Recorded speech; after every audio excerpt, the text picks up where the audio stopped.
42살. 사람들은 이 나이면 인생이 어느 정도 자리를 잡았을 거라고 생각한다.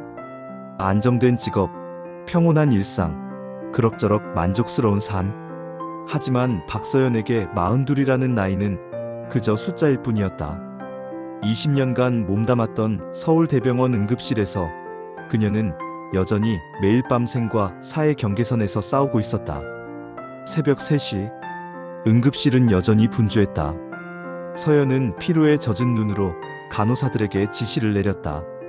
3번 침대 환자 혈압 다시 체크하고 5번은 수술실로 올려보내요. 간호사들이 재빠르게 움직였다. 서연은 이런 모습이 익숙했다. 질서정연하면서도 긴장감이 감도는 응급실의 밤. 그녀가 가장 자신 있어 하는 무대였다. 그런데 그날 밤 모든 것이 달라지기 시작했다. 팀장님, 새로 오신 외상외과 윤지훈 선생님이세요. 김 간호사의 말에 서연이 고개를 돌렸다. 응급실 입구에 키가 큰 남자가 서 있었다. 어깨까지 내려오는 검은 머리카락, 무표정한 얼굴, 그리고 어딘지 모르게 차가운 분위기를 풍기는 남자였다. 서연은 그에게 다가가 간단히 인사를 건넸다. 박서연입니다. 간호팀장 윤지훈. 그의 대답은 짧고 건조했다. 악수를 청하지도 미소를 짓지도 않았다. 서연은 속으로 한숨을 쉬었다.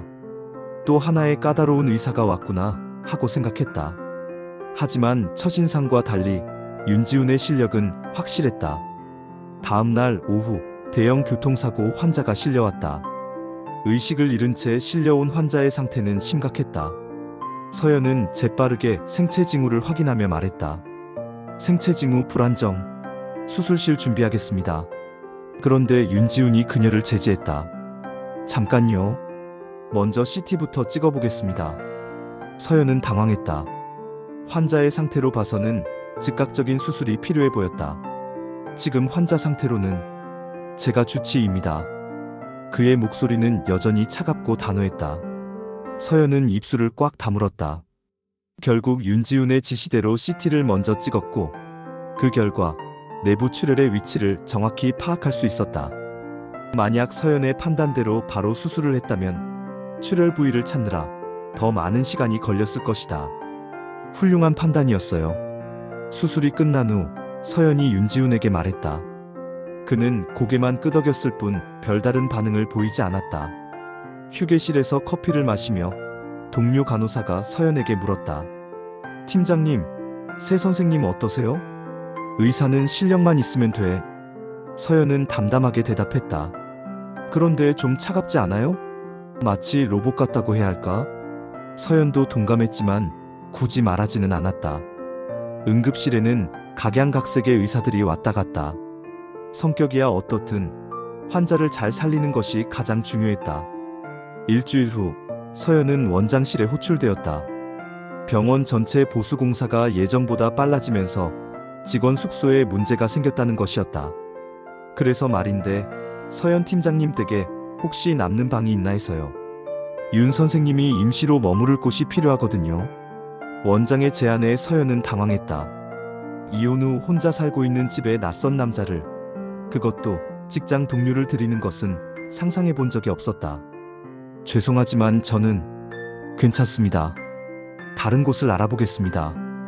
그때 윤지훈이 말했다. 그는 여전히 무표정했지만 어딘지 모르게 난처해하는 기색이 보였다. 서연은 잠시 망설였다. 집에는 확실히 남는 방이 있었다. 한때 아들이 쓰던 방이었지만 아이가 전 남편과 해외로 떠난 후로는 창고처럼 쓰고 있었다. 일주일만요. 서연은 결국 그렇게 말했다. 저녁 시간 윤지훈은 간단한 여행 가방 하나만 들고 서연의 집에 나타났다. 아파트 현관문을 열어주는 서연의 모습을 보며 그는 잠시 멈칫했다. 병원에서 보던 그녀와는 사뭇 다른 모습이었다. 머리를 풀어 헤치고 편안한 집 옷을 입은 서연은 더 부드러워 보였다. 방은 저쪽이에요. 공용공간 사용은 최소화해 주시면 좋겠고요. 서연의 목소리는 여전히 차분했지만 어딘지 어색한 기색이 역력했다. 감사합니다. 윤지훈의 대답 역시 간단했다. 다음 날 아침 서연이 부엌에서 커피를 내리고 있을 때였다. 뒤에서 발소리가 들리더니 머리가 헝클어진 채 잠옷바람으로 나타난 윤지훈을 보고 서연은 깜짝 놀랐다. 병원에서 보던 그의 모습과는 너무나 달랐다. 마치 평범한 남자 같았다. 아, 커피. 그의 목소리는 아직 잠에 덜 깬 듯 허스키했다. 저기, 원두는 위 선반에 있어요. 서연은 얼떨결에 선반을 가리켰다. 윤지훈이 원두통을 꺼내려다가 그만 손에서 놓쳐버렸다. 통째로 바닥에 떨어지면서 원두가 사방으로 튀었다. 죄송합니다. 평소 같으면 냉정했을 그가 당황한 표정으로 웅크리고 앉아 원두를 주워 담았다. 서연은 그 모습이 어딘지 귀여워서 웃음이 나올 뻔했다. 결국 그녀도 바닥에 앉아 함께 원두를 주워 담았다. 병원에서는 완벽해 보이시더니 집에서는 의외로 어수선하시네요. 서연이 농담처럼 말했다. 윤지훈이 처음으로 어색하게 웃었다. 아침에는 좀 그래요. 그 순간 서연은 깨달았다. 이 남자도 그저 평범한 사람이구나 하고.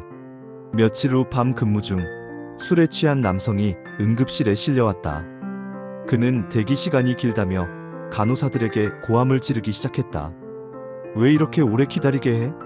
야, 간호사. 서연이 차분하게 다가갔다. 진료 순서가 있습니다. 잠시만 기다려주세요. 뭐라고? 갑자기 그 남자가 서연의 팔을 거칠게 잡았다. 서연이 아파서 얼굴을 찡그렸을 때 윤지훈이 나타났다. 손 떼세요.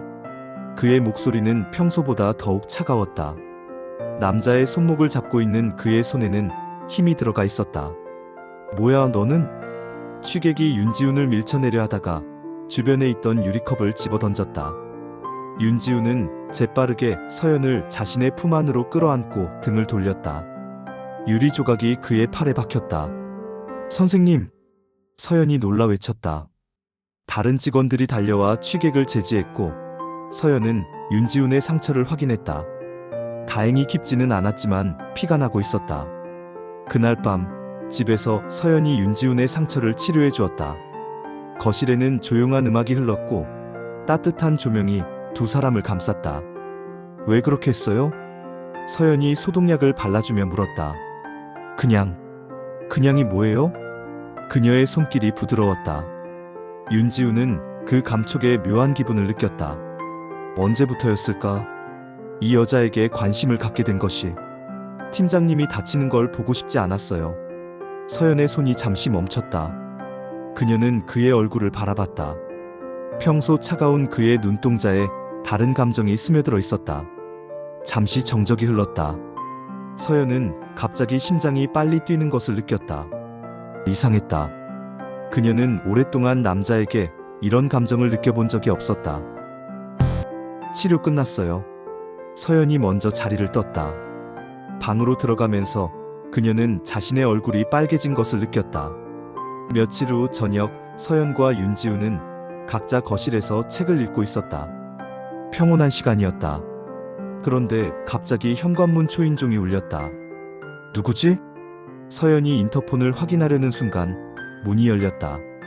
비밀번호를 아는 사람은 가족분이었다. 언니, 깜짝. 밝은 목소리와 함께 나타난 것은 서연의 여동생 수민이었다. 큰 캐리어를 끌고 들어온 그녀는 햇살같이 밝은 미소를 짓고 있었다. 수민아, 언제 들어왔어? 연락도 없이. 서연이 당황해하며 말했을 때 수민의 시선이 소파에 앉아있던 윤지훈에게 머물렀다. 그녀의 얼굴에 놀라움이 스쳤다. 지훈 오빠? 윤지훈 역시 놀란 표정이었다. 그는 천천히 일어섰다. 수민아. 서연은 두 사람을 번갈아 바라봤다. 뭔가 이상했다. 이들은 어떻게 아는 사이일까? 너희 아는 사이야? 서연의 질문에 수민이 아무렇지 않게 대답했다. 응. 5년 전에 잠깐 만났었어. 그치, 오빠? 5년 전. 잠깐 만났다. 서연은 그 말의 의미를 금세 깨달았다. 가슴이 묵직해졌다.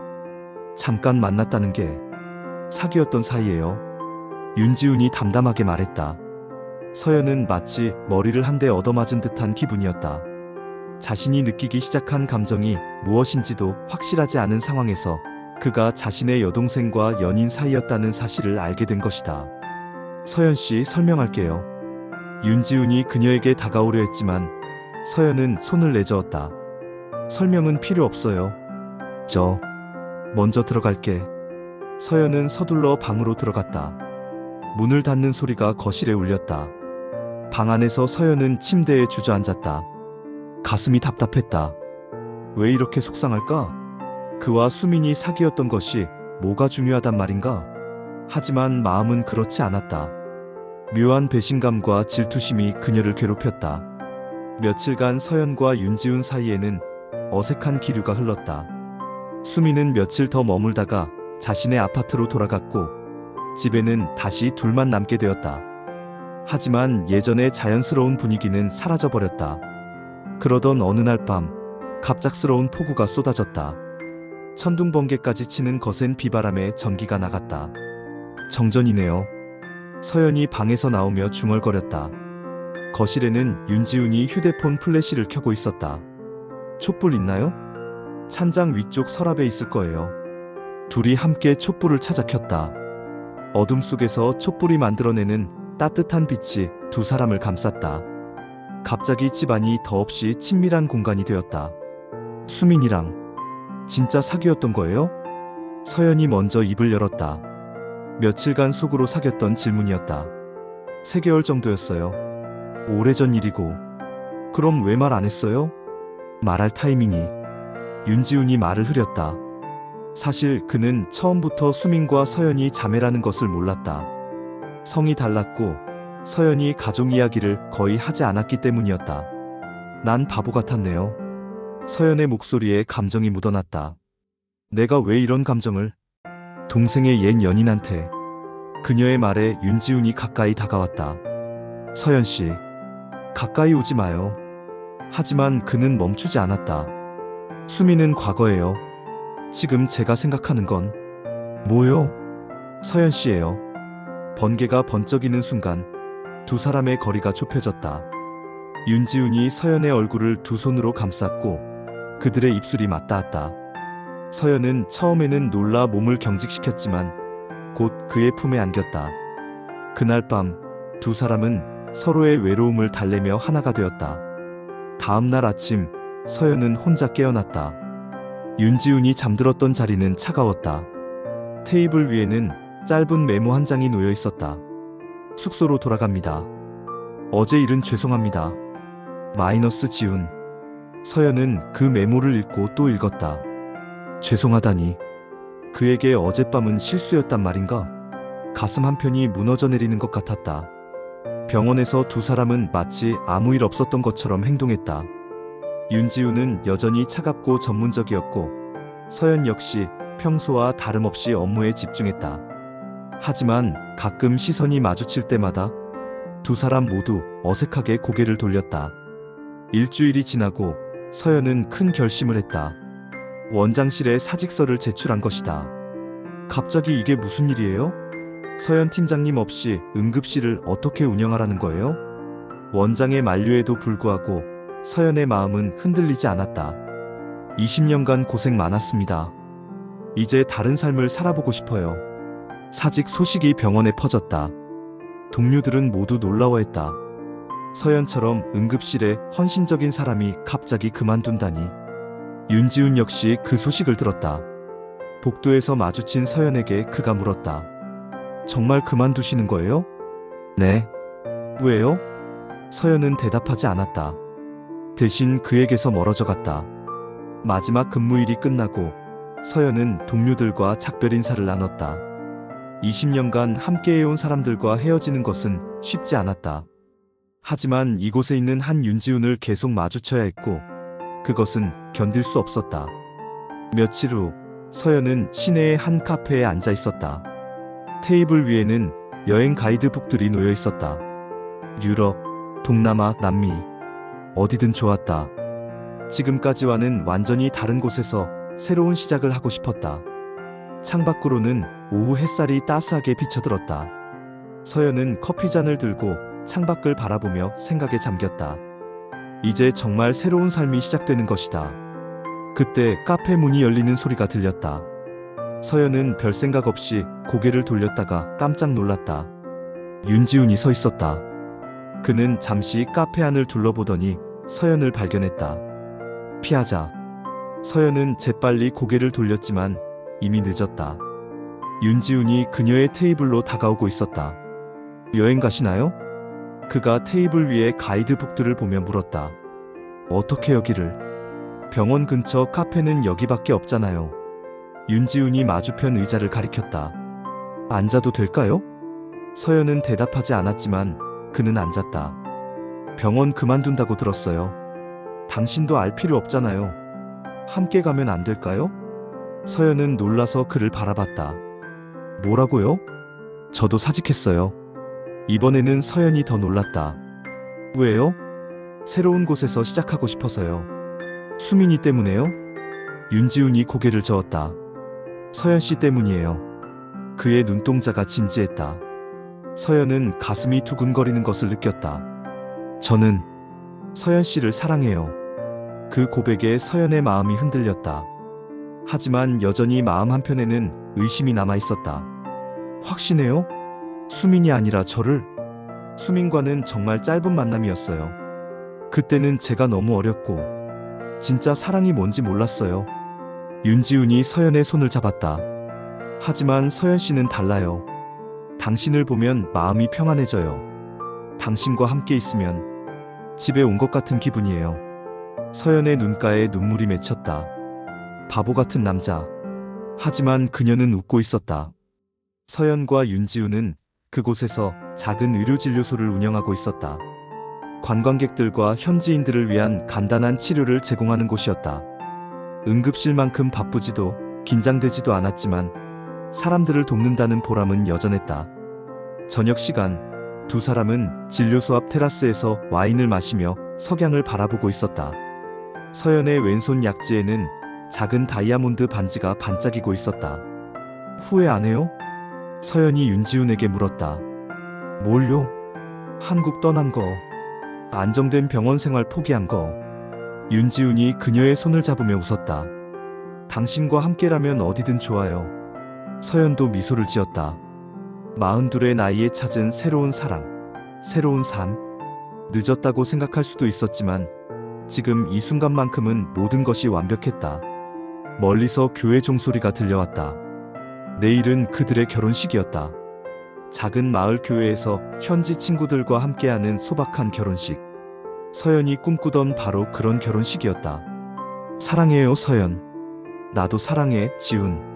석양이 지고 별이 뜨기 시작하는 이탈리아의 밤. 두 사람은 서로를 바라보며 웃었다.